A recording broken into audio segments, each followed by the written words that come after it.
Welcome back to the Reality Guys. I'm your host, Billy Blinks, joined as always by my co-host, Brian. What's going on, everybody? We are back to talk our favorite franchise. We are obviously talking the Bachelorette franchise. And man, Brian, this was the first one this year, man. Whew, this was a doozy.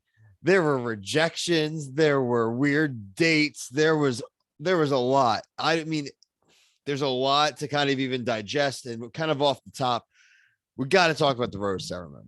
Got to talk about the rose ceremony because, like we've kind of been saying for the first 2 weeks, already been weird feelings about there being a weird dynamic, if you will. I think Gabby and Rachel didn't realize by having two of them that it would lead the guys to not obviously be focused on just them, which may lead to them having a slower connection, or maybe there being some cross signals or some cross wires or some overlap.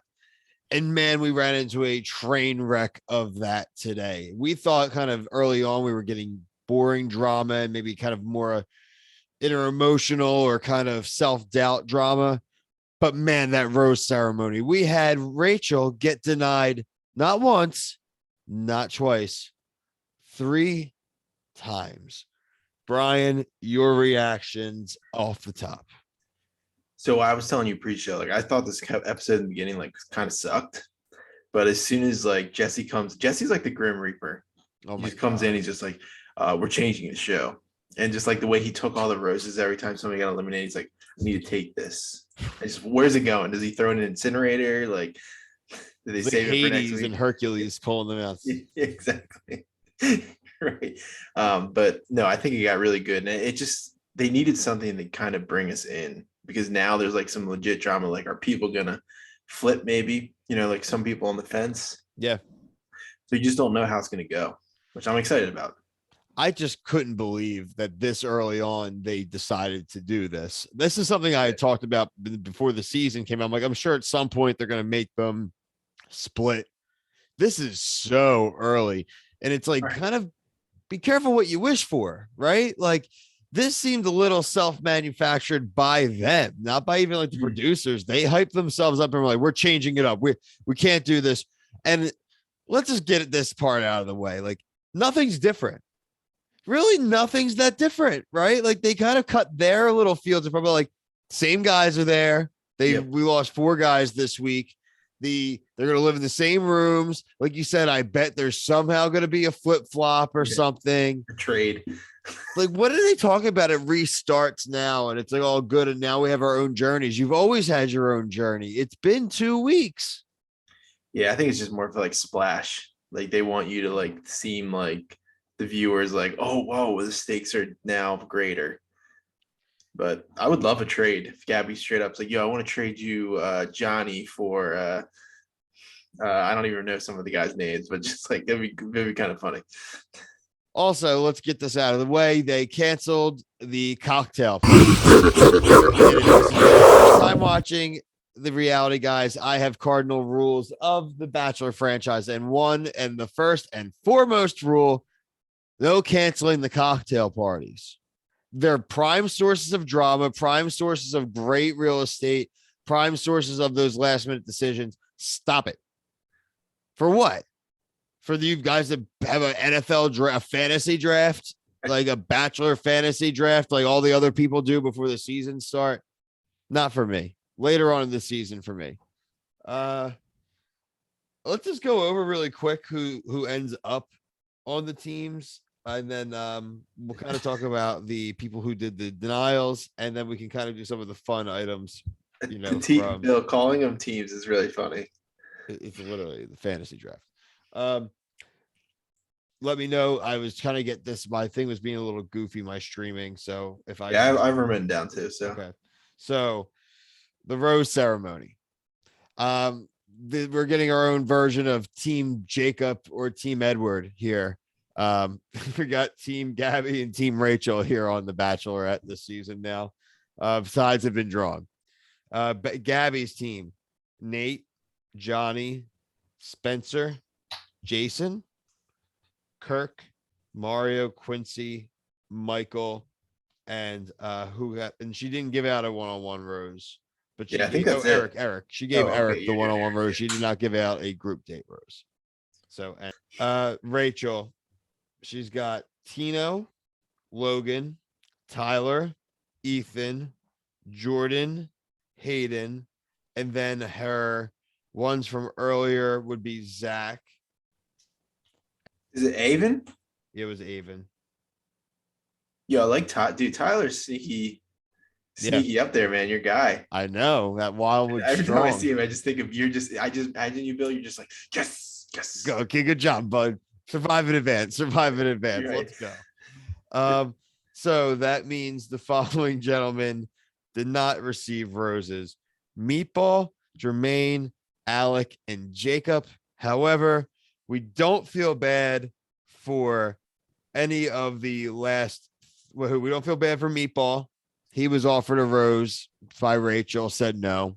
Dope. Yeah. Jermaine was offered a rose. You lose your rose. Alec was offered a rose. He turned down a rose. So Jacob Wright was the only one not. The only person that just didn't get a rose. Jacob was the only pure elimination. He should be the Bachelor. He should be. Just at least he had a clean kill. I mean, really, this was ridiculous. It's like,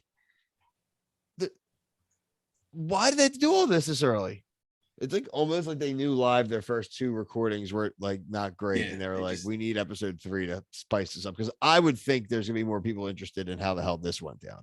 Right, like, so we got 2 out of 3 cocktail hours canceled, only 2 rose ceremonies so far. I mean, like, breaking a ton of rules, and rivaling Matt James 4, 5, 6, 7, 8.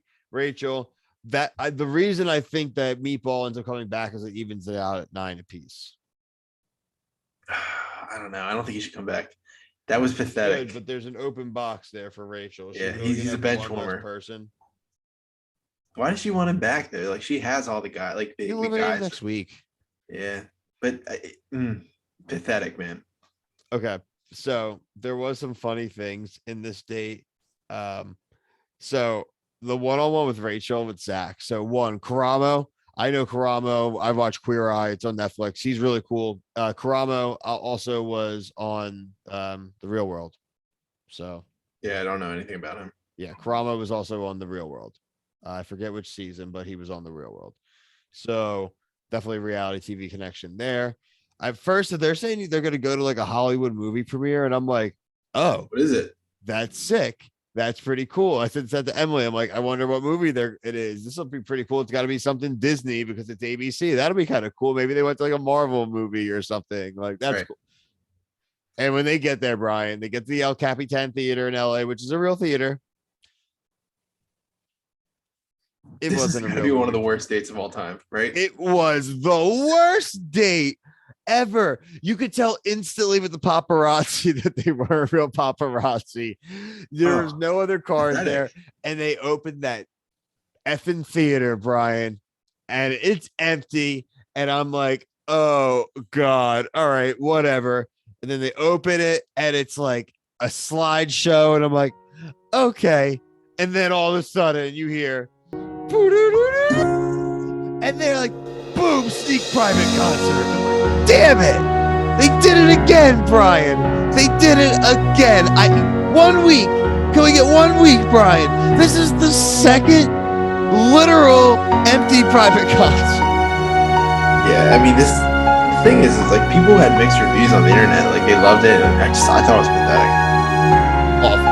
I mean, also for Rachel too. Like, just like, what a letdown. Like, you say you're going to a premiere. That's like kind of a big deal, and then it's just like that kind of lame shit right there. Well, let's hold up before we completely declare the lame shit, because there was the conversation about watching planes landing, like they both did as kids. That was all time lame shit. Dude, that guy said Zach says he's fallen for her. Is that the earliest fall for her ever? I don't know. At this point, how many seasons we're starting to watch this show, it all blends together how often these people say, but there are definitely been week 1 and 2 guys. So right within the range, definitely. Yeah, bad. Gabby's one-on-one was with Eric and her grandpa. Again, I think a little early for grandpa to be involved. Yeah, that was a lame date too. I'm not gonna lie. The sound ceremony and the intention setting ceremony. Funny, but Grandpa did take a nap, and then he did pick up a girl in the That bowling was alley. fake. That nap was fake. Yeah, obviously, but Yeah. what about him picking up the girl in the bowling alley? I'm fine with that. I wish they just interviewed her. I wish she was on a confessional. That would have Yeah, made. they had her thing. Yeah, exactly. They do that all the time. I I don't don't know get why it. they didn't. She She probably was said like, no. nah. She probably said Bachelor, no. nah. Yeah, literally. Didn't realize what it was when she first did it, but they didn't blur her face. Also, another all-time bad group date. We've seen Oh, different iterations of this date before now, I but the hate it. fake proposals and the wedding pictures are. It's Awful. just, they're just bad. Yeah. Like, they just. What if you actually end up proposing to that person later on? It's weird. Yeah, so stupid. Don't like it. Who's the homie with the eyeliner? Oh, I don't even know. Is he's like a bad he does them all the time, right? Like this is like his thing. Yeah, I think he has done other photo shoots. Maybe like one we did in the multiverse before. Like, Yeah, I think he did the one with Katie Thurston. maybe it could be. We have to go back and look. Speaking of her, man, she tweets like the entire time. She's the worst. Mhm. Worst. Another worst part was the next part of the date where they're at SoFi. It's like, oh, we have no connection. Let's have a catch. Yeah. But dude, that guy got the rose. Well, this is when Gabby started like going. This is when we thought it was going to be the sad Gabby episode because she was like kind of people were kind of starting to tell her they weren't into her. And guess what? It didn't really work out for most of them. So the fake grocery store Joe Hayden, it worked out for in the end. But it looks like they're teasing that he may like have wandering eyes right away next week. It worked for your boy Tyler, but he did Yeah, it because he respectfully. actually is into her. Yeah, well, one, I said to Emily, one, yeah, because he did it the right way, and two, he was the first person, which helped. Yeah, and I just thought the way he did it, he didn't like say anything bad about He doesn't have Gabby. a scumbag look at all to him. You know what I mean? He has like an approachable like face, an approachable Yeah, he's look got to him. baby face.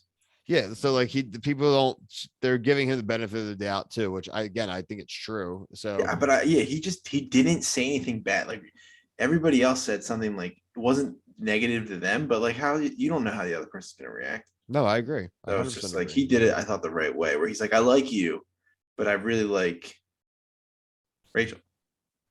There were some all-time insults though, with like Georgia the Jungle telling Gabby she was rough around the edges. Mm-hmm. Like that may be the episode title is either going to be for us is either going to be rough around the edges or Team Gabby or Team Rachel. Yeah, to pick a side. Like yeah, Left or right Twix. Yeah, really, dude. Like yeah, they did Jake. They did Jacob dirty in the photo shoot. oh god, yeah. Dude's got to wear a leaf. Come on, man. Yeah, Georgia the Jungle. Yeah. And then like the stuff with like the birthing baby and all like that was it was a little much. That one dude had the open smock or whatever that was funny. That is funny. It's like so many butt cracks blurred in this episode. It looks like they're going to start traveling next week, so things are going to kind of kick into gear.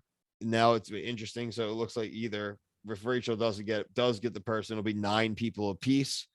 So it will be interesting to see the eliminations. Probably 2 people apiece next week. I would say probably get down like 7 and 7. Yeah, they'll milk it. It's be very interesting to see how they pace the season out with. Yeah, these numbers. Yeah, it's very different. It's very, very different. Do they alternate weeks of eliminating people? I have a feeling we're gonna have a lot of weeks of like no eliminations and then random walkouts. This season is going to be up and down. I had to weekend. I think it was a mess having 2 of them. I don't think they'll ever do this again. Complete mistake. Never do it again. 2 guys, I think would work out pretty easy. Yeah, just why don't they just do the same thing with Katie and Michelle? Like they just did like back to back. Why can't they each have their own season? Right, just have the show on right after. Like it's a ratings grab. Yeah, that's all. You know that. But overall, this was I did enjoy the episode the most at the end of the day of this season. Like it was fun. There was crazy twists. They haven't done that at all. Burning roses. Wild. Where did they go? I might have to tweet at Jesse right now. Where are the backup guys at? In the back ready for the roses. Like this is paradise. You know what I mean? Yeah, I mean Jesse is a friend of the show, so he might answer. We're working on it.